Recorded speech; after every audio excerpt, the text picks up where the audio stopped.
Ya Nabi, salam alaika.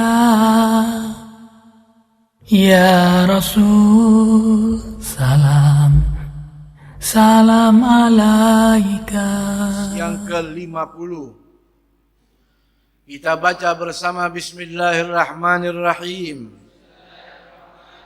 An Aisyah radhiyallahu anha qalat in kana Rasulullah sallallahu alaihi wasallam la yad'ul amala wa huwa yuhibbu an ya'mala bih khasyata an ya'mala bihin nasu fayufrada alaihim, muttafaqun alaih.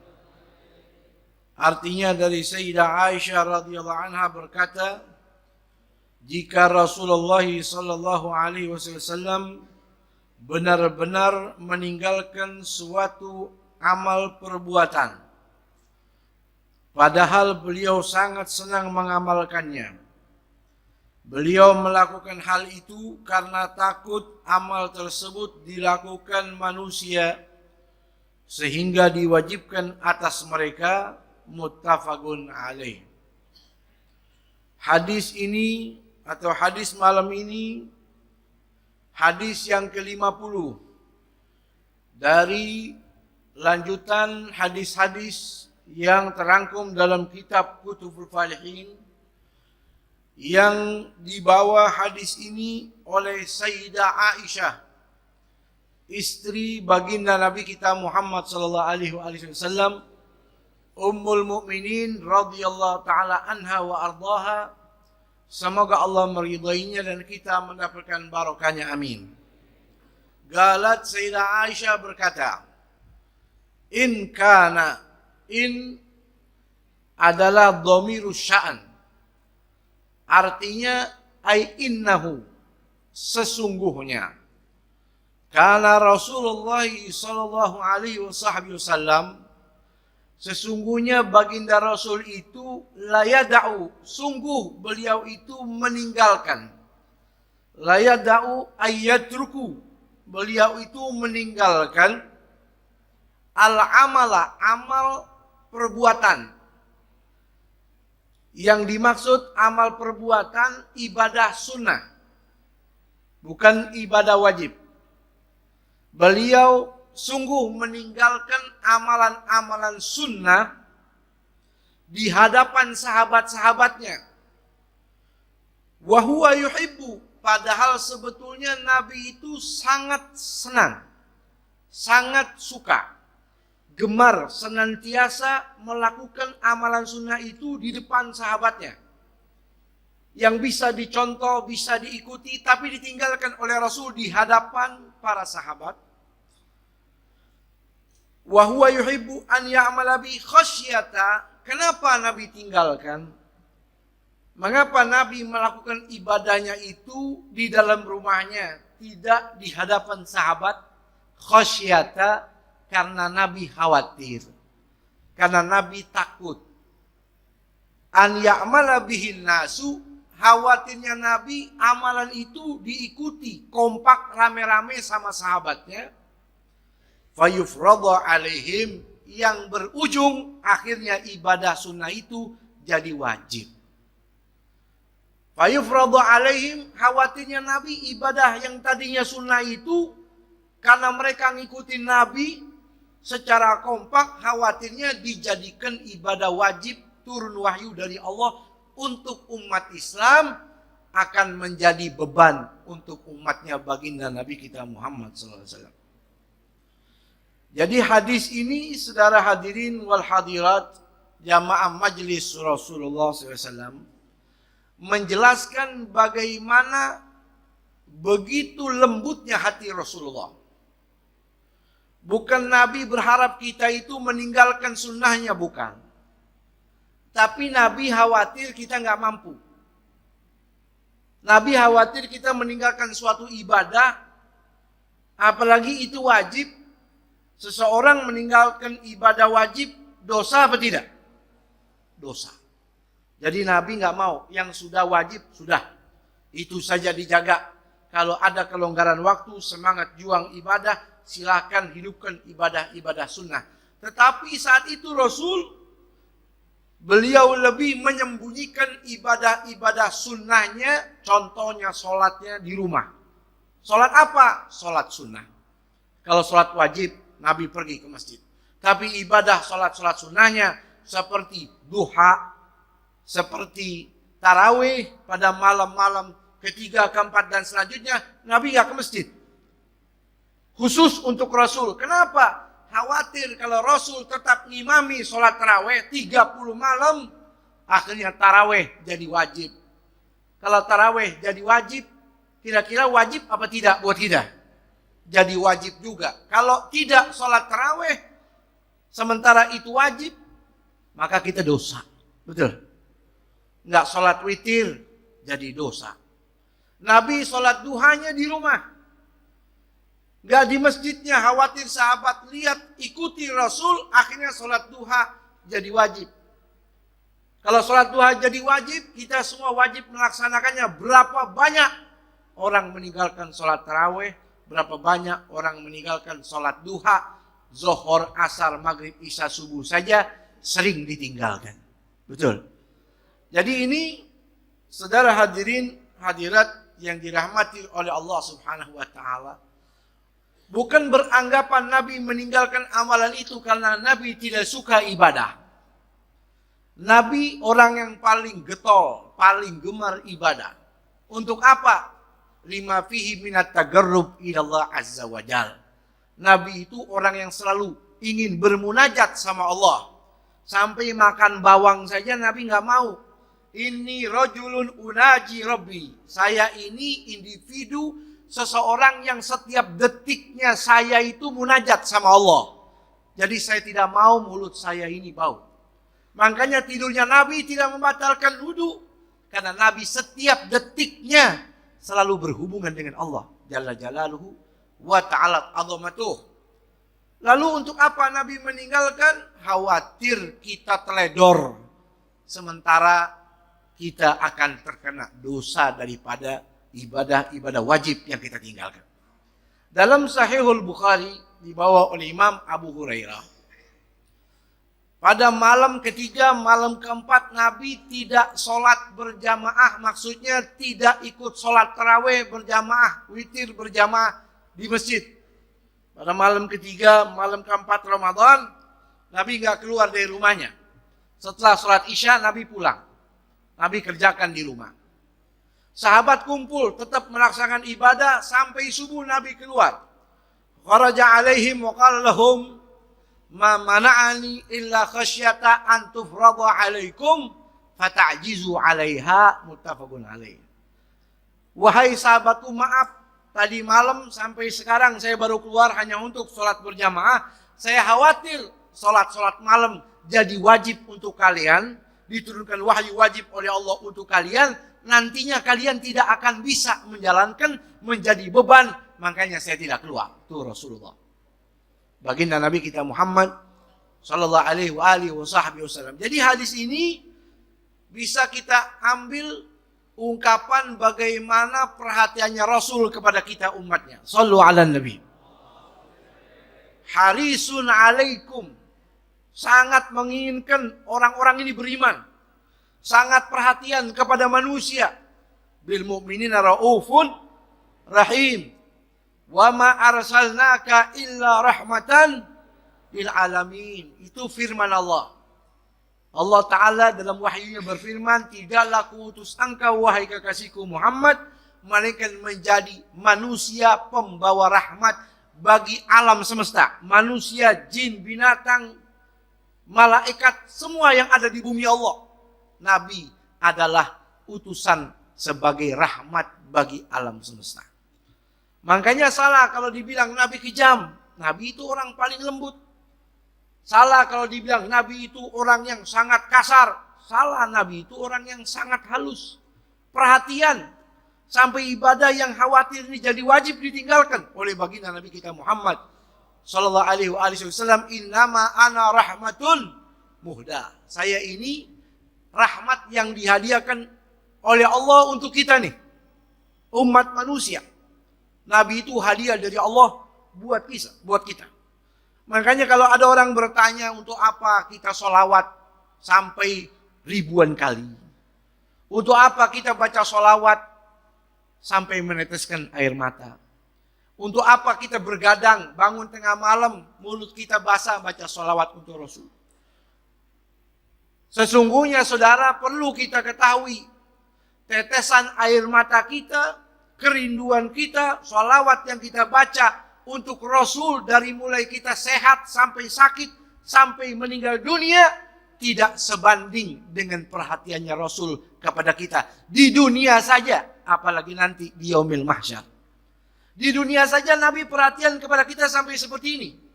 Jangan sampai ibadah sunnah karena kalian ikuti aku terus akhirnya jadi wajib, kalian meninggalkan.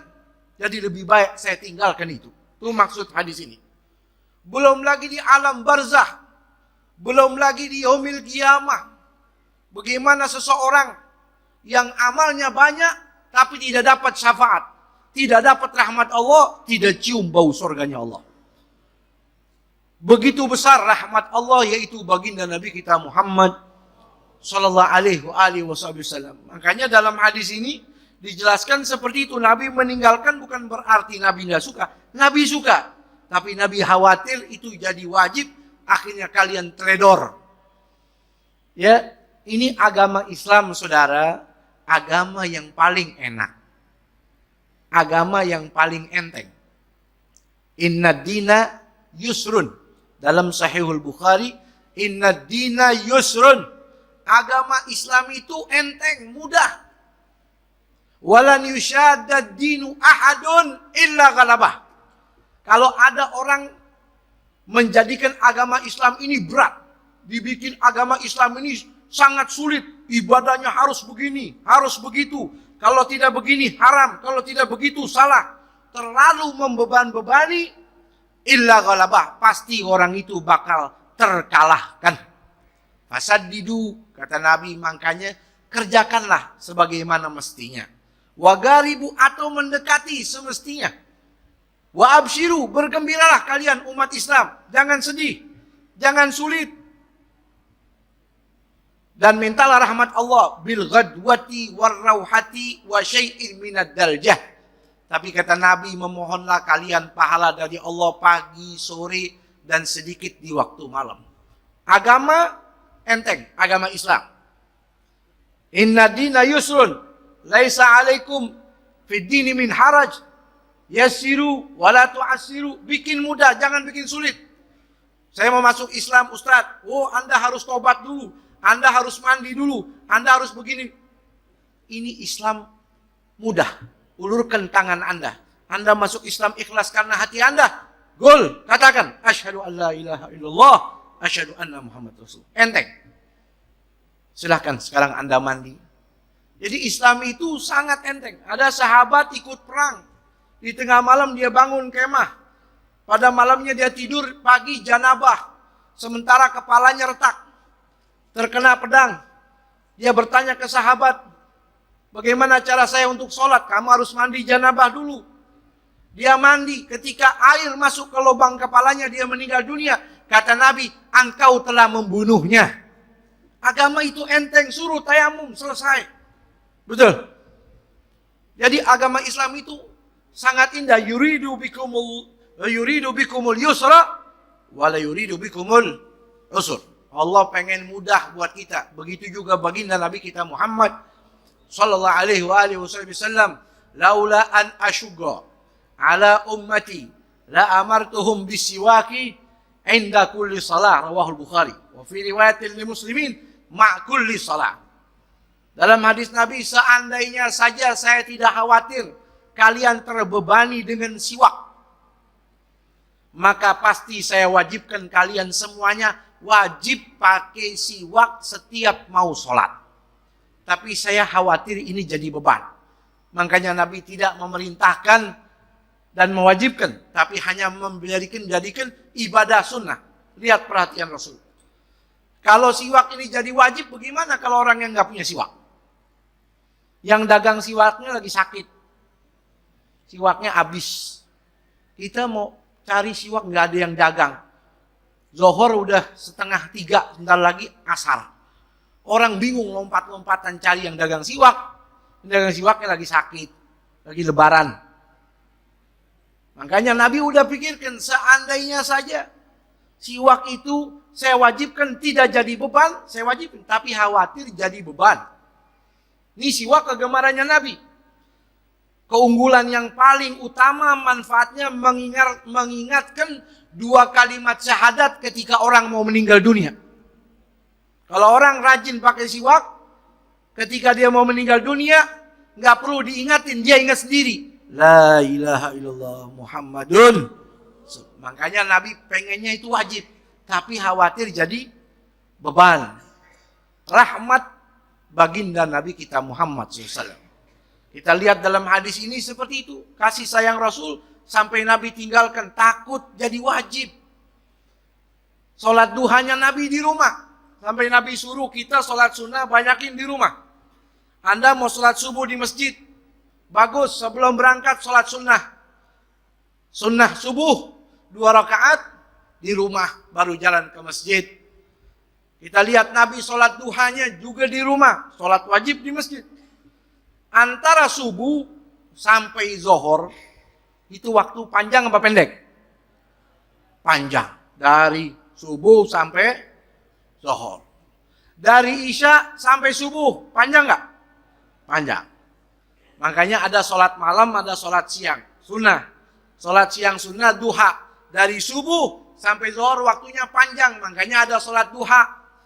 8 sampai 12. Qil 4, qil 8. Ulama lain berkata 12. Ini kalau Nabi saat itu sholatnya di masjid, maka beruntunglah orang yang menjaga sholat sunnah duha. Betul? Orang mau pergi ke kantor bingung, kudu sholat berjamaah, sholat duha. Coba tuh sholat malam. Dari isya sampai subuh kan waktunya panjang. Makanya diisi ada sholat tarawih, ada sholat witir. Contoh sholat witir, 11 rakaat jadi wajib. Ramadan nggak Ramadan, witir wajib. Masya Allah, orang jadi nggak tidur. Merebut masjid, bingung nungguin masjid kapan mau dimatinya, sholat terus. Nah, bagus, itu sunnah. Maka beruntunglah orang yang jaga ibadah witir tersebut, karena itu sunnah baginda Nabi kita Muhammad. Nabi orang yang paling lembut perhatian kepada umatnya. Bahkan dalam Sahihul Bukhari dibawa oleh Aisyah, baginda Rasul melarang orang untuk wisal fi shaumi. Haram orang nyambung puasa. Nahahumun Nabi sallallahu alaihi wasallam 'anil wisal fi shaumi rahmatan lahum. Amma fi haqqihi famin khasaisihi. Kata ulama dalam kitab, Nabi itu haramin kalau orang puasa dengar azan maghrib wajib buka. Kalau wisal dia lanjutin nggak buka, haram. Tapi sahabat lihat Nabi begitu. Maksudnya apa? Nabi wisal. Itu khusus keistimewaan baginda Nabi kita Muhammad SAW. Tapi buat kita jangan. Nabi haramin. Takut puasa jadi beban. Puasa jadi berat. Tapi bagi Rasul, itu keistimewaan untuk beliau. Sampai sahabat bertanya kepada Rasul, "Annaka tuwasil ya Rasul?" Anda larang orang wisol, Anda sendiri wisol, nyambung. Qala inni lastu kahayatikum. Saya punya badan beda sama badan kalian. Lambung saya beda sama lambung kalian. Kulit saya beda dengan kulit kalian. Inni abitu yut'imuni rabbi wa yasqini, muttafaqun alaih. Kalau saya yang kasih makan, kasih minum saya adalah Allah langsung. Begitu. Tapi buat kita dilarang. Dalam Sahihul Bukhari Nabi salat. Inilah aqumu ila salati wa uridu an utawila fiha. Saya salat, pengen manjangin salat. Nabi cinta salat. Wa ju'ilat qurratu aini fis salat. Fasami'tu buka as-sabi fa atajawwazu fi salati. Tiba-tiba saya dengar tangisan anak kecil. Maka saya ringkas salat saya. Karahiyata an asyugha ala ummih. saya takut panjangnya sholat saya itu menjadi beban buat orang tua yang nungguin anaknya itu. Khususnya ibu yang ikut sholat berjamaah, saya khawatir dia kesian nungguin anaknya karena sholat panjang. Kasih sayang baginda Nabi kita Muhammad SAW. Saudara, kita terima kasih sama Allah karena Allah telah mengutus baginda Nabi kita Muhammad SAW. Ini sholat maghrib kita tadi, sholat isya, sholat subuh kita nanti, zuhur, asar, kita harus ingat kepada Rasul. Itu berkat Rasul sholat dalam sehari semalam jadi 5. Kalau nggak ada Rasul, kita sehari 50 waktu. Bagaimana tuh? Berantakan nggak? 50 waktu, 5 waktu saja, Masya Allah berat. Bagaimana 50 waktu? Jadi sholat 5 waktu saja itu bentuk rahmatnya Allah berkat baginda Nabi kita Muhammad Sallallahu Alaihi Wasallam. Kalau kita hidup di dunia jaga yang wajib saja, saudara, kita meninggal dunia, tempat kita sorga. Yang wajib jangan ditinggalin. Sebagaimana dalam hadis riwayat Imam Muslim, Jabir bin Abdullah bercerita, ada orang datang kepada Rasul. Ya Rasulullah, ara'aita idza shallaitul maktubati wa sumtu Ramadan wa halatul halal wa haramtul haram wa lam azid dzalika syai'a qala adkhulul jannah qala na'am. Ada orang tanya, ya Rasul, bagaimana kalau saya hidup di dunia ini, saya cuma sholat 5 waktu. Masuk Ramadan, saya puasa. Mana yang halal, saya ikut halalin. Mana yang haram, saya hindarin. Begitu saja hidup saya, ya Rasul. Kalau saya meninggal dunia, masuk surga enggak? Qala na'am. Iya. Kalau kamu meninggal dunia, tempat kamu surga. Apalagi kalau dikombinasi dengan ibadah-ibadah sunnah. Mudah-mudahan Allah Subhanahu wa taala menjadikan ilmu yang kita dengar manfaat sehingga bisa muncul rasa cinta rindu kita kepada baginda Nabi kita Muhammad SAW dan cinta kepada sunnah-sunnahnya Rasul salawatu rabbi wa salamu alaih. Wallahu a'lam bishawab. Rabbi zidni ilma. Hadan wa ajmain. Assalamualaikum warahmatullahi wabarakatuh.